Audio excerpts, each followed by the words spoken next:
Donc voici le village de Sancerre, notre village, où vous pouvez voir en plein milieu de Sancerre nos caves, vraiment situées dans la plus vieille partie de Sancerre.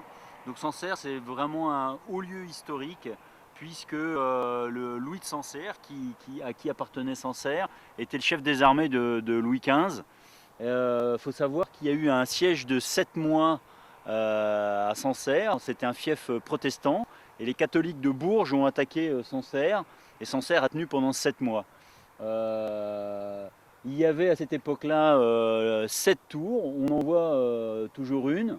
Et c'est vraiment un site hautement historique. Il faut savoir qu'on a récupéré, les catholiques ont pris la cloche du clocher et l'ont rendue qu'il y a une dizaine d'années.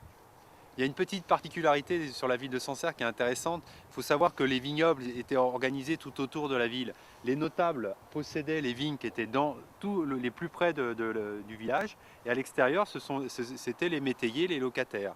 Et on peut voir, si on regarde bien, qu'il y a des trajets de passage, des petites ruelles, où les vignerons extérieurs, à dos d'homme ou dos de cheval, ramenaient les fruits pour être pressés sur les pressoirs collectifs qu'il y avait sur chaque place par l'intermédiaire de cette petite rue.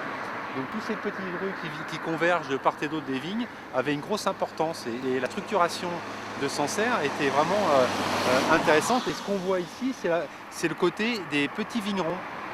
Et on a sur l'autre partie de Sancerre des caves qui sont plus structurées, plus grosses, où c'était plus les notables.